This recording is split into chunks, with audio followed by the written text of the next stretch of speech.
Hello, Candid Mamas, and welcome. You're listening to the Candid Motherhood podcast with Roxy and Jackie, where we tell you all about the ins and outs of motherhood. We share our own life experiences to prepare you for the good, the bad, and the ugly that comes along with parenting.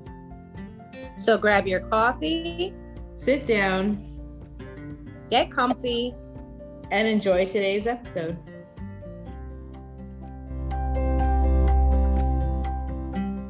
Hey everyone, and welcome to Candid Motherhood. I just wanted to take a minute and thank all of our listeners for your support. You all are amazing. If you'd like to get to know me or Jackie better, if you aren't already, please follow us on Instagram or Facebook at candid.motherhood or on YouTube at Candid Motherhood. We post pictures and videos daily. If you have questions, feedback, or ideas for future episodes, please don't hesitate. Leave us a message or a comment. Again, thank you so much for all your support. Jackie and I love you all. Hey guys, welcome back to Candid Motherhood. We're listening to episode number 8 today. And we're going to be talking all about potty training, 5 signs to know when your baby is ready to potty train. And we're also going to talk about 5 myths about potty training that have been debunked, and then just some simple questions that a lot of parents have when it comes to potty training. And then at the end, we're just gonna go over temper tantrums and how mostly about 2-year-old temper tantrums. So hey Jackie. Hey Roxy. So we're just gonna get right into it. So the one sign that you know when your baby is ready to potty train is that he or she can follow simple directions. So when your baby can follow a command like come here, or can you give me go get your shoes, or something simple like that, bring that to me. Usually by the time they're about 2 years old, they can usually follow a simple command like that. So that's one sign that your baby is ready. So that way, you can tell them like go potty and they will know exactly what you mean. Yeah. And number 2 is that they can recognize and tell you when they have a wet or soiled diaper. I have a lot of experience with this right now because my son, he's about to be 2. He's not potty trained yet, but he has gone on the potty before. I'm not really forcing it, but I don't want to force it because I know like that can set me back. But he is showing signs, like he can follow simple directions. He's recognizing and telling me when he has wet and soiled diapers. He'll say, "Mommy, I peed," or "Mommy, I pooped." So he doesn't like to be like in a dirty diaper. So as soon as he tells me, he'll even go and grab a diaper and bring it to me. Yeah. So I know that he's going to be really ready really soon. I think that's definitely a good sign because they become more independent, at 2 years old.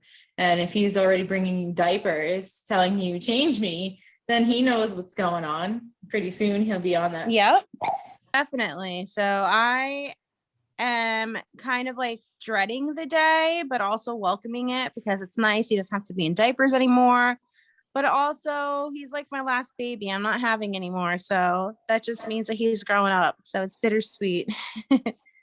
Yeah. Aw. He's gonna pretty soon just be running all over the house and not needing you for anything. No, I want him to stay little forever. I know, because, I hear the teenage years are pretty rough. Me and you both haven't gotten there yet. So, we only know the young babies. And, I mean, they can be frustrating along with being cute. Definitely. So then a third sign can be that they stay dry for at least 2 hours. So I do notice that my son has been staying dry longer, and it's taking him like longer between pees, and he's starting also to like almost go on a schedule, where I know that, okay, at this time he needs a diaper change, and at this time I need to, he's going to poop from this time to this time. So that's another really good sign that they're ready to potty train. So what do you do at night for when you're potty training? Because I know with Nate, it really wasn't a problem of him wetting the bed. He maybe wet the bed once or twice, but Lacey wet the bed every night for months. No matter what I did, she always wet the bed. And like, I didn't want to keep putting her in the pull-ups, you know, because she's starting to get older, and she understood during the day to go to the bathroom with, you know, just underwear on, and she wouldn't pee her pants then. But for some reason at night, she always peed herself. Well, I'm actually going to get into that when we get into the myths about potty training, because one of the myths is that if they potty train during the day, that they can also potty train at night. They'll also stay dry at night, but that's not always the case. So let me just finish the signs your toddler's ready, and then we'll get into the myths. So the number 4 sign is that they show interest in using the potty or watching like mom or dad or older siblings go to the bathroom. I know my son definitely does that. He will watch his older brother go to the bathroom, and he'll like study what he's doing, you know, and then I noticed that he tries to do the same thing, because, you know, when they're little, you make them sit on the toilet and stuff, but he wants to already stand like his big brother and stuff, but he doesn't know how yet. But yeah, I definitely noticed he's taken an interest. I know that also, like whenever I use the bathroom, he'll follow me into the bathroom, and I have a little potty already in there, and he'll sit down, and sometimes he'll even pee in there while, you know, I'm in the bathroom, because he wants to just be like me.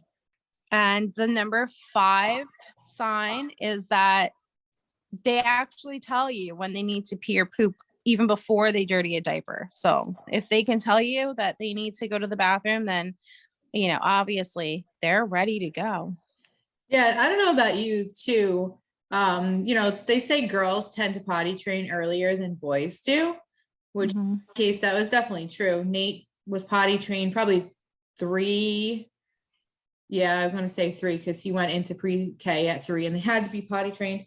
But Lacey was more like late 1, early 2.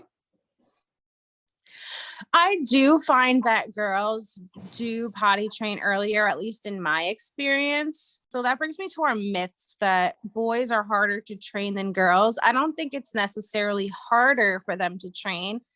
I think that they just train a little bit later. Because my daughter trained about when she turned 2, and then my son didn't train till he was after 2.5, but you know, he got the hang of it so quickly. Nate took a little bit more time for him to really get the hang of it, but he didn't have accidents at night. Lacey, she pretty much picked it up pretty quickly, but then had the accidents at night for a few months. And we got her, we ended up like transitioning her from like the crib bed to a real twin size bed. And when we did that, for some reason, she automatically stopped peeing in her bed. I don't know why. So we talked about boys are harder to train than girls are, which is not necessarily true, but they might just be like later in the game than the girls do. I'm not really sure the reason for that, but I do find that to be true. But I feel like that's like life in general, right? Aren't guys always like late bloomers, and the women are always ahead of them? Yeah, I feel like girls are always much more independent than the boys are. So I don't know if that has to do with it, or if they just catch on quicker. Maybe it's because, I don't know, they have to sit and they're with mommy more, and they kind of like just pick it up. I'm not really sure the reasoning why. I'm just guessing here, but yeah. But I know one of the myths, you know, is that they have to be potty trained by a certain age, or you have to start by a certain age. So maybe, you know, why we think that boys are harder to train is because we try to train them the same time we trained our girls, but you know, it didn't work out that way because they just needed a little bit more time. There's no certain age to start potty training. You know, when they start showing the signs, that's when you know is when you should start. I think though, at a certain point, like you really need to say to yourself, like, if my kid's 4 or 5 and still not potty trained, that's a problem, because if they're not potty trained, they're not going to be allowed in school. Yep. And that's another myth that the daycare is going to do it for you. That's not necessarily true. I know, especially like this day and age, the daycares will not even take your child if they're not potty trained. Right. They only do that if they're like, 3 months to 12 months or, 18 months. Right. They have to be really little. And some will do it, but only if they see the parent putting in an initiative. They're not going to start it for you. But if you're doing it at home and you let them know, like, hey, we've been potty training, then they'll keep it up. But they're not going to do it for you. And it's not their job to do it for you. I mean, you're the parent. Yeah, that's going to be hard, though, too, because if you do have a kid in daycare and they are potty training, that could either help you or set you back, depending on their teachers and if they're willing to work with them. So the fifth myth I would say is that the pull-ups actually help with the potty training process. But I think that is not always true.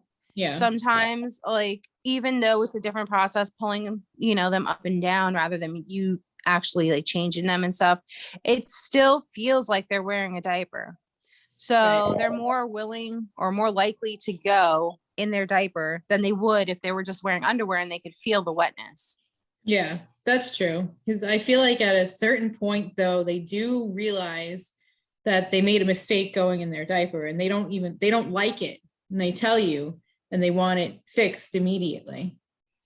Where I feel like if they went in their underwear, that'd probably be maybe more embarrassing, and it probably wouldn't happen again. I don't know. I wouldn't say more embarrassing. I don't know if they kind of know embarrassment yet at that small age, but yeah, I do think that they're so used to wearing a diaper that a pull-up is not really all that different from a diaper. So it's like putting them in an underwear, one, it makes them feel like a big kid. And two, they can really feel the wetness, and they can feel like, oh, I'm wet now and it's uncomfortable and I don't want to do that again. Yeah.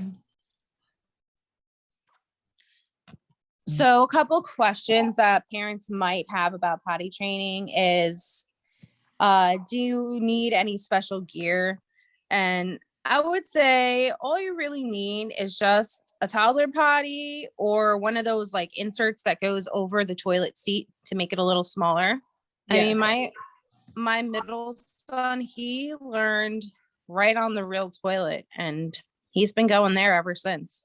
Yeah, I know. I had the like the little mini toilets that like sit on the ground. My kids didn't really like that, though. They liked like the little mini seat that goes on top of the big toilet seat. But a good tip and a good thing to go out and buy is either one of those portable potties that you put on the floor for your car, or just get a portable, potty, because when they're potty training and they tell you, I gotta go, they have to go now. So they make a bathroom around. So it's nice to keep that in the trunk, so you have some place for them to go to the bathroom. I did not do that. And there were many times where I had to pull over and Lacey had to pee on the side of the road. Nate, not a big deal. He'll just pee on the side of the road. He's a guy, but it's a little different for girls. Yeah, I used to just, if I knew I was going to go on a long trip, I would just throw a pull-up on them inside the car just in case. Sometimes they'd use it, sometimes they wouldn't. But just in case I couldn't make it in time to a bathroom, I would just do that, because I guess if there's a good time for a pull-up, that would be it. Yeah, but sometimes those pull-ups are not like diapers. So if they do pee in them or poop in them, it's not like going to hold the same like a diaper would. Yeah, it holds the pee pretty good, but the poop, you're right. It does. Sometimes it comes out of there because it's like looser around the legs and stuff than a diaper would be. So another question a parent might have is, how long will it take to potty train? And I'd probably say about 6 months to a year to really fully potty train. I'd say depending on when you start, they're fully potty trained by 3 to 4 years old. Yeah. Definitely. I mean, And I think it takes, I would say that's a good time frame, 6 months to potty train them fully. yeah. I would say that for both kids, it took probably 6 months. Mm-hmm. And fully potty trained doesn't necessarily mean staying dry through the night, like you asked before, and we can talk about that now. Just because they're potty trained during the day doesn't mean that they're going to stay dry all night. That is something that it's something they really can't control. And some kids can wet the bed up until they're like 12, I think is the normal age. I mean, typically it doesn't happen, but I know that like my son, he rarely ever wets the bed, only if he like drinks a gallon of water before he goes to sleep. Yeah. But my daughter did. Nathan's 8, and he's into gaming and watching YouTube and likes to watch things that are a little scary. So there have been instances where he has peed the bed because he had a scary dream. I know with my daughter, it took her a while to get the hang of not wetting the bed. So, we took extra precautions, like, until we put her in the night underpants, and we put extra sheets on the bed, those that absorb the water. Another good thing to get is those plastic mattress covers. I know the crib mattresses usually are like plastic on the outside, but then if you get another cover for it, that way you're not like going out and buying a mattress every time they pee on the bed. Yeah, so a good tip for that, if you do have a bedwetter at night, is to get 2 of those sheets, because that way if they do wet the bed, you put the plastic sheet and a regular sheet and then another plastic sheet and a regular sheet. So if they do wet the bed in the middle of the night, you just take off one set of sheets and you already have a new set of sheets ready to go. And that's it. You just put them right back to bed. That's a good idea. I never did that. Yeah. So sometimes a parent might want to know, when is the best time to start potty training? Well, after showing the signs of readiness, I would say a good time to start is when you're going to have a few days and off in a row. Like if you work Monday through Friday and you have off on a weekend, like a Friday would be a good time to start. So you have 3 consecutive days of potty training. That way they start to get the hang of it, and then when they go to the babysitters, whoever's watching them can continue it. Mm-hmm. Or if you even have a vacation, like a week vacation, it would be good to start potty training during that. Yeah, you definitely have to put the time in. You can't just like wing it and say, oh, here you go. One day we're going to potty train, the next we're going to go back to diapers. It's very confusing. Yep. And it's actually really normal for toddlers to regress. So they'll have like 2 or 3 months of really good, no accidents, telling you when they got to go. And then all of a sudden, they're just going to start having a whole bunch of accidents again. And like they never potty trained them. That's completely normal. Just keep with it and they'll go back to it. That happened. Yep. That happened to my son. And I think it was because I was pregnant and I had a newborn while he was potty training. So I think when the newborn came into the picture, he regressed a little because of that, but he eventually got the hang of it again. The average age of potty training is 27 months. So you can start anywhere from 18 to 3 years old, depending on your child's readiness. So 18 to 24 months is typically when they start to potty train? Well, 18 to 3 years old. So you can start any time between those. So that's why like up to 4 years old, it's normal for them to be still learning to be potty trained. I say by the time they're in kindergarten, they should definitely be fully potty trained. Yeah. Which is, it's funny because it's the same time frame for like when kids have tantrums. They could start at 18 months and go all the way up to 4 years old. Well, they're learning so much during that time that their little brains, they can't handle it, it stresses them out. And they're learning how all these milestones, and they're learning how to talk. They're learning how to be independent. They're learning how to potty train. So also a good thing when you're potty training is don't start too many new things while they're potty training. Like start the potty training, And then after a few weeks, once they start getting the hang of it, that's when you can introduce something new. Like, for example, the like switching them to from the crib to a toddler bed. You know, you don't want to do all the changes at once. You want to go into them slowly. Yeah, too much change and they start to, just get overwhelmed. Exactly. So another thing, they call it terrible twos for a reason. Our kids are a little bit older. I mean, you have a 2-year-old right now, but you have some older kids too. So for me, I know that it really was terrible 2, 3, 4, not just terrible twos. But a big part that comes along with being 2 years old is they start to have tantrums. So 2-year-olds, they just learned how to walk. They want to explore everything and touch everything. And they just discovered how to use their tools, their hands, their feet, their mouth, to get the results that they want. So typically tantrums start anywhere from 18 months and can go all the way up to 4 years old. I mean, probably even older, because there are people that throw tantrums in their 30s, for a 2-year-old. So what is a temper tantrum? So it's an intense storm of emotions such as anger, loss, disappointment, and deep frustration. And what happens is your brain becomes overstimulated and takes over control of the thinking part of the brain, and they just can't function as a human. So instead of, just having a normal reaction in your mind and thinking things through, they start to cry, they thrash, they stomp, they hit the parents, they hit siblings, they just are out of control. There are 2 types of tantrums though. There's an emotional meltdown and also a non-emotional meltdown, which I'm sure that we've all gone through both of those, even as adults, So the reason that they have these tantrums is because their brain doesn't have the capability of reasoning. So they just cannot, control their emotions, and they need mommy, they need daddy to really pull them back into reality pretty much. At 2 years old, they really are trying to seek independence, but they still can't. They still rely on you as a mom or you as a dad to take care of them.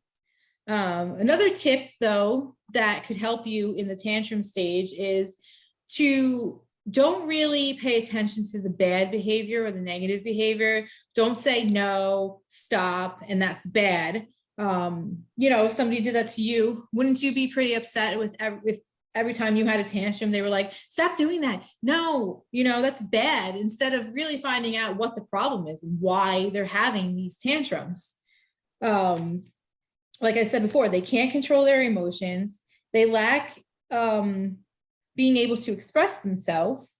So they need your help and they need comfort from mom and dad. Another little fact also is that your brain does not fully mature and develop until you're in your mid-20s.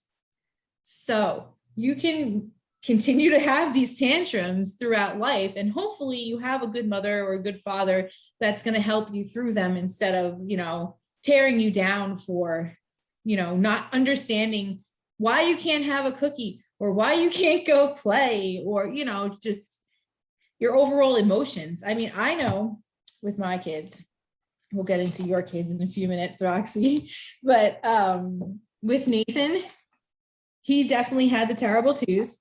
I called it 2, 3, 4 because that's really how long he had these tantrums for. And he would throw himself on the floor, like crying and thrashing. And, it is hard. You want to try your best to ignore them so they stop and realize that they're acting like an animal. But sometimes it's hard not to react to their bad behavior. So do you have any good tips or any strategies that you use to help your kids overcome tantrums? And especially now that Jacob just turned 2 or is going to be 2 soon.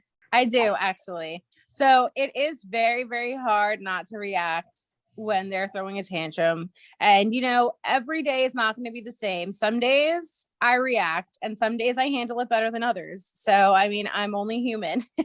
Yeah. But what I can say is that the best way, I know that he has a lot of meltdowns because he wants to play with the toy that his brother's playing with. And then his brother's like, no, I had it first, and he won't let him have it. So he'll have a meltdown over that. A good way to solve that is usually like a distraction, like give him another toy or like take him out of that situation and kind of like show him something different, or, oh, okay, like let's go have a snack instead or something like that. So that will work. But there are going to be times where that's not going to work. Like, example, today we were outside and we were playing. I was washing the car and we were playing with the water, and he wanted to just like get all muddy and stuff like that. And when I told him no, he had a meltdown because I told him no and we had to go inside. So, I mean, sometimes you just need to let them have their moment and just ignore them, let them do their thing. And then when they calm down, you just approach them again and just be like, all right, you calm now. Like, you're good now. Usually they just need a few minutes to like, just get that burst of emotion out. Yeah. I mean, I know I find it hard sometimes, even now with an 8-year-old and a 6-year-old, to not react to the bad behavior. That's something like I was at the doctor's last September with the kids. They were getting physicals and Lacey was just out of control, acting like an animal. And I kept saying, stop doing that. Like, just getting really aggravated. And the doctor looked at me and she was like, okay, calm down. Stop reacting to her bad behavior and react to the good behavior. She's doing this because she notices that you only react when she does something bad. So it's really hard to not be overwhelmed and frustrated when your kid is throwing themselves on the floor. But it's funny because you see those videos like online where you just see the parent just dragging the kid by their sweatshirt. Like, I'm done with you. We're going in the house. However I get you in there, whatever, Yeah, I think the worst is when they have those tantrums in public, because at home, you're in your own comfort zone, you know what to do. But when you're out in public, you feel like everybody's watching you, everybody's judging you on how you're going to react to the situation. Yeah. And it's really tough. It really is. You're like, what do I do? Like, and like this day and age, also you can't react in a way that maybe our parents did or their parents did. Like, I'm sorry, there's no hitting, or no abuse, pretty much. I mean, I grew up in an abusive house as a child, which I'm sure a lot of us did, where times were a lot different back then. Yeah, if dad said, I'm getting the belt, you better go run and hide because he's getting But now it's like, if I say that to my kids now, they're like, okay, mom, sure, you ain't doing nothing. The older kids do have tantrums as well, because I know that my daughter throws tantrums sometimes, and even my son, he's 4, so I guess that's still in the normal range. But if he's like, can I play on my Xbox or my iPad, and I say no, he'll throw a tantrum. I feel like that's not a reason to be throwing a tantrum right now, like just because I said no to something. Well, I haven't experienced this yet, but I've heard from other people that the boys tend to mellow out a little bit more as they become teenagers, and the girls are really the ones that are like emotional, dramatic, just over the top. And I don't know if I'm prepared for that now, because right now Nate's 8 years old, Lacey's 6. She's still got that baby vibe, like want to cry about everything, want to whine. And Nate's like turning into like a little asshole, he's like nasty, Mr. Attitude, rolling their eyes. Like, who are you talking to right now? I asked you to go like pick up a piece of garbage that you left on the floor, and it's mine. No, like just like an attitude the whole time. Like, it's definitely a phase, because I have a daughter the same age, and she does the same thing to me. If I'm like, okay, Julie, it's time to take a shower. No, I don't want to. I'm watching a movie. Yeah. or whatever I ask her to do. She's always saying no to me. And I notice that she's saying no a lot more than she used to. And I'm like, why are you saying no to me? Like, no, I'm your mother. You need to listen. Yeah. I mean, if my kids are going to be anything like I was, I really have my work cut out for me. They always say that you mess your kids up to a certain point, always, no matter how hard you try. So they're going to end up resenting you for something. Have to try to. Exactly. It's like, but we really didn't have a horrible childhood, but you know, you always have something that you want to blame your parents for. But at some point you need to grow up and just realize, like, I'm being silly and selfish. Mom guilt really comes in though to play at those times, because I feel guilty all the time about like maybe a way that I reacted to a certain situation or handled a certain situation. And I realized afterwards, I'm like, maybe I shouldn't have handled it that way, or maybe been so mad. But sometimes, you know, after a while, your patience is just running thin and you snap and you get mad at them. But there are 7 proven steps that you can help going through the tantrum stage of life. So the number one thing would be use simple choices or distractions to avoid toddler tantrums.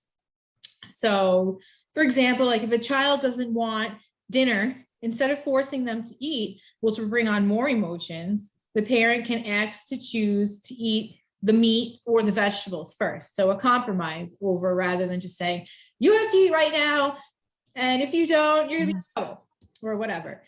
Another that works for older kids too.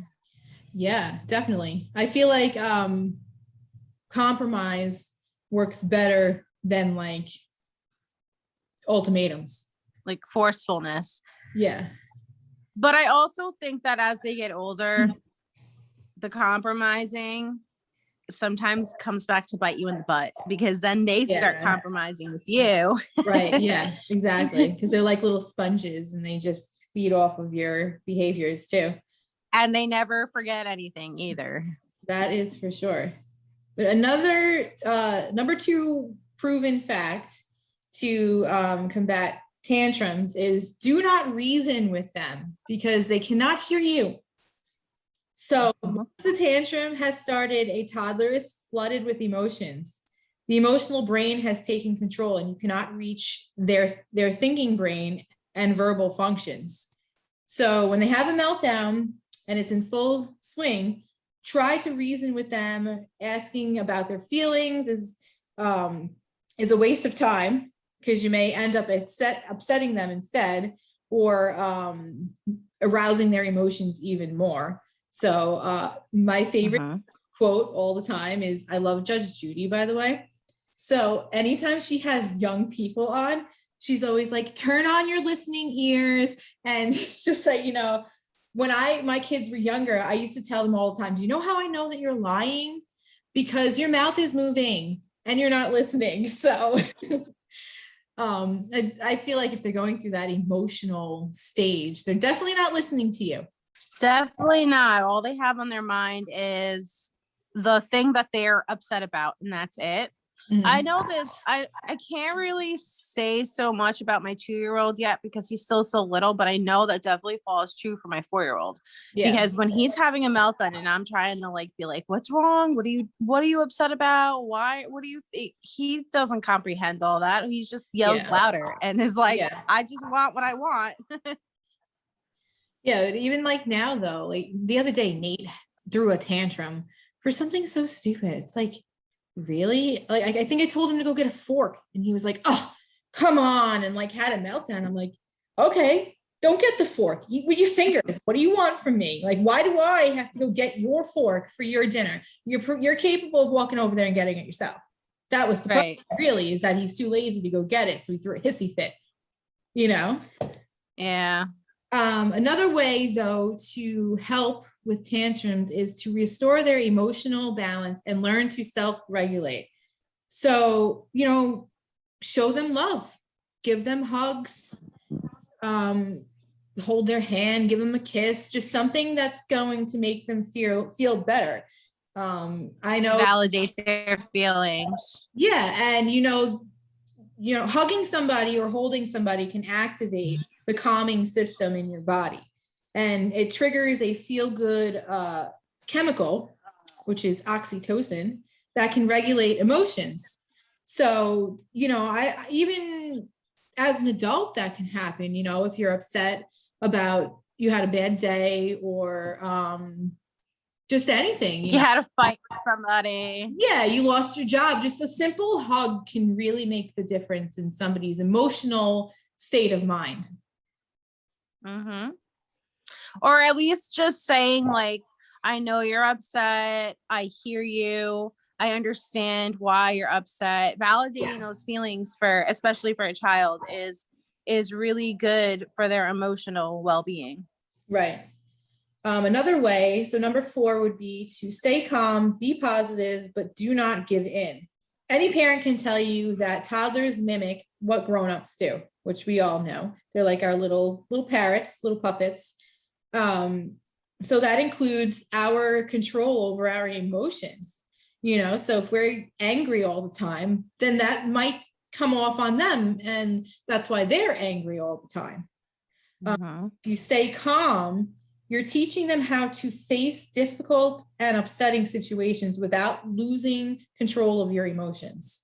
Yeah, I definitely think that that's something that I personally need to work on a little bit, because I feel like sometimes I will flip out and then I'll be like, I always feel guilty about it afterwards, but I notice that especially the older kids, they're picking up on it. And I'm just like, all right, well, I need to learn how to handle myself differently. So what I've been doing is just like going outside, getting a couple minutes of fresh air, and then coming back to the situation a little bit more clear-headed, Well, having kids, they really hold you accountable for things, whether it's emotional, physical, or, just anything. They see everything, they hear everything, and they react to everything that you're doing. You have no choice but to become a better person, because, you see your flaws through them, because they're mimicking everything that you do. And then you realize like, oh, they learned that from me. I need to change that about myself. So they definitely make you grow.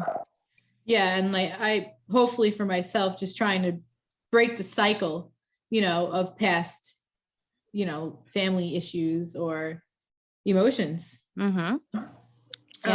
The number 5 helping tool or trick to help you with tantrums is do not punish your child. Timeout is a last resort. So just for an example, like let's say you're suffering from intense pain. It's so much that you drop to the ground. Do you want your loved ones to punish you and walk away from you or lock you in a room by yourself while you're in all this pain? I don't think so.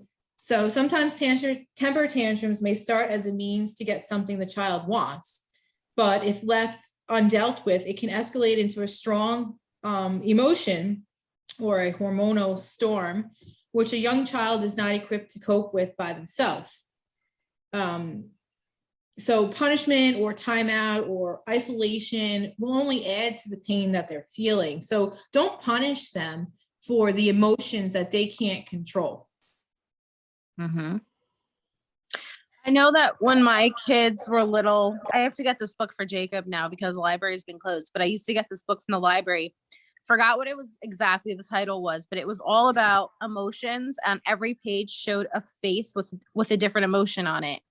And reading that book every day was kind of like teaching them the different emotions, what you feel when you feel sad, what you feel when you feel happy. So that way they're able to express their emotions better instead of just having a meltdown every single time. Because I think that that's one big part of the reason why they have meltdowns, is because they have all these emotions and they don't understand how to express them to you. They can't tell you, Mom, I'm sad. Mom, I'm upset. Mom, I'm mad. They don't know how to tell you that. And it's a good thing that you brought that up, because the number 6 tip is teach vocabularies and language skills so they can express themselves properly. So when everything is settled down, and not so escalated. Maybe you can have a conversation with them to go over like what happened, what they were feeling, and what they were thinking, and teach them to communicate better, use their communication skills and use their words instead of throwing things to express their feelings. That's what I used to tell my kids all the time. Use your words. I don't know what you want. On the ground, throwing yourself. You're throwing things. You're just in an all-out rage. You don't know why. I don't know why. You can't just say use your words, because sometimes they don't even know the right words. You have to, ask them, is this how you feel? Well, then tell me this is how you feel. Like my son, for example, the 4-year-old, if he wants, like if he's hungry, for example, and my daughter comes down and gets a snack, he'll come and be like, can I have what Julie has? And I'm like, what does she have? And he's like, he doesn't even know how to put it in words. But instead of that, I'm like, I tell him all the time, like, just tell me you're hungry. You want a snack. The right words will get you a lot farther than just saying like, I want what she has, because I don't know what you mean by that. Well, that's actually ties into the last tip to help with tantrums, which would be preventing the temper tantrums before they appear. So I looked this up from online from a website that I'm using. It's like Parenting for the Brain. So they said, look for, and it's an acronym. So it says, it's the word HALT. So look for, H would be hunger, A is anger, L is lonely, and T is tiredness. So their kids are usually prone to throw tantrums when they're hungry or they're tired, or when physical factors are present. So it takes, all it takes is a trigger to set their emotions off. So set a schedule of sleep, eat, rest to avoid tantrums.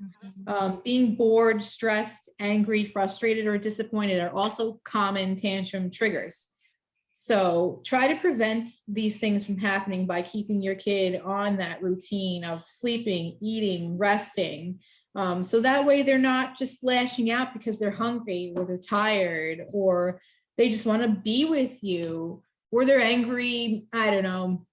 They did something and it broke and now they're mad, Yeah, those are all very, very good points. I do definitely see that my kids throw more tantrums when they're hungry and tired, for sure.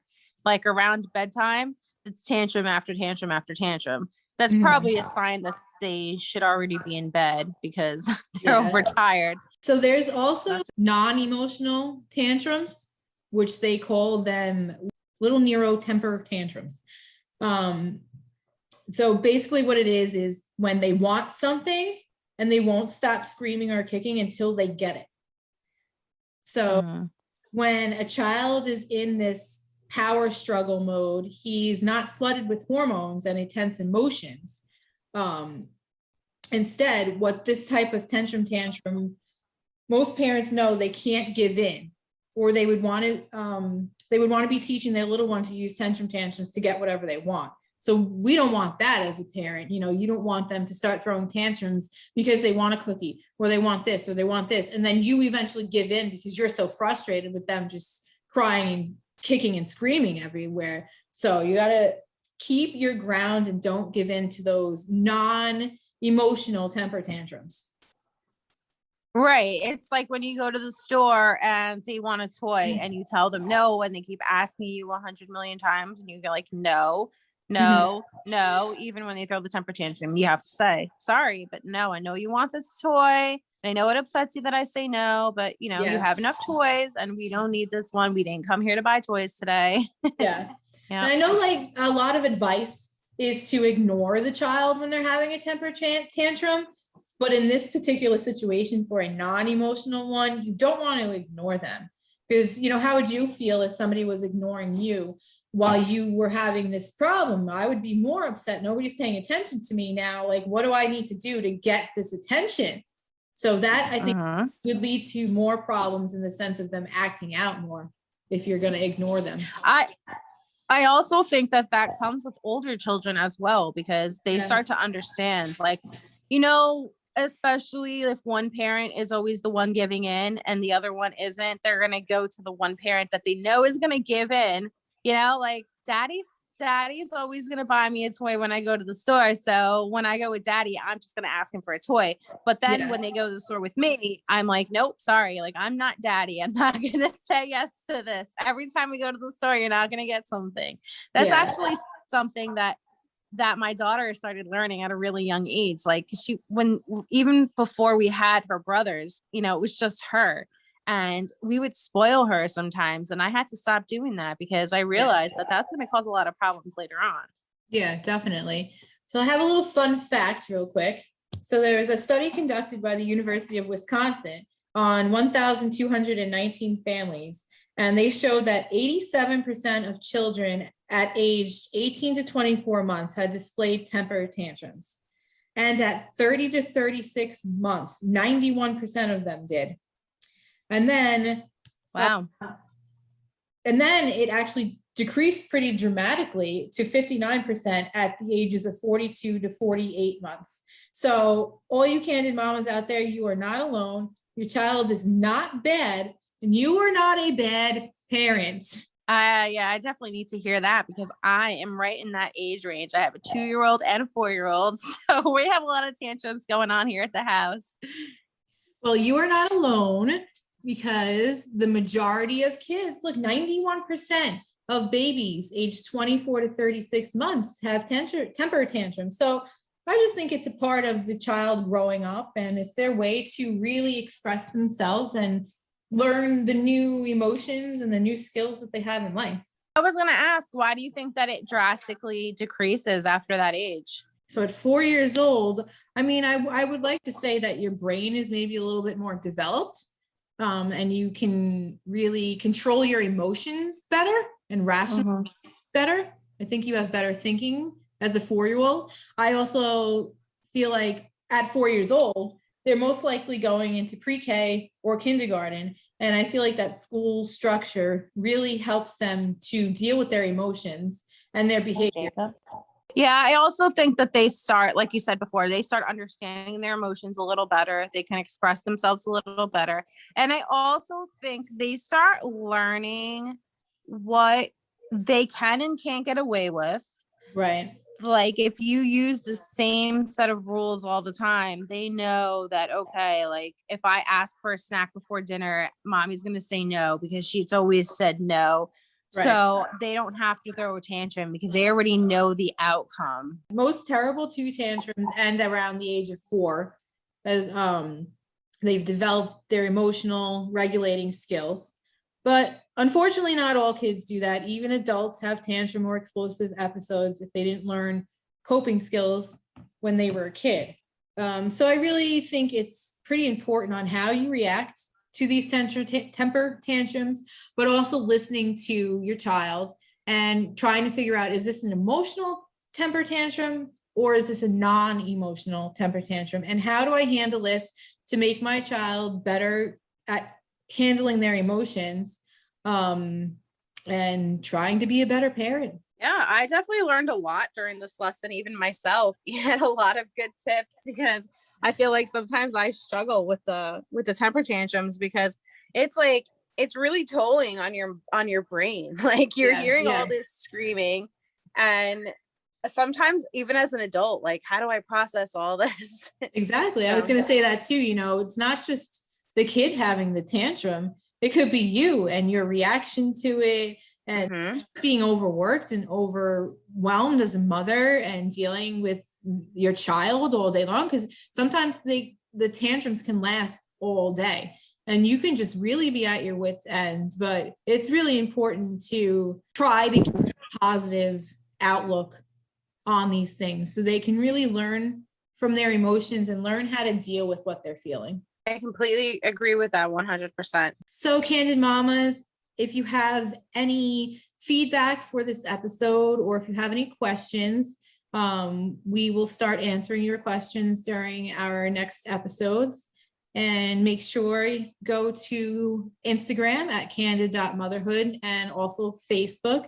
Turn on your notifications, like and subscribe, and watch all of our podcasts on YouTube. And we will see you guys again on Tuesday. Have a great day. Bye, Candid Mamas. Bye. Thank you so much for listening to Candid Motherhood Podcast. We hope you enjoyed today's episode. Please subscribe, share, and rate our podcast. If you have any ideas for future episodes or want to learn more about us, please follow us on Facebook and Instagram at candid.motherhood and on Twitter at @cmotherhood. We appreciate your love and support. Until next time, thank you, Candid Mamas.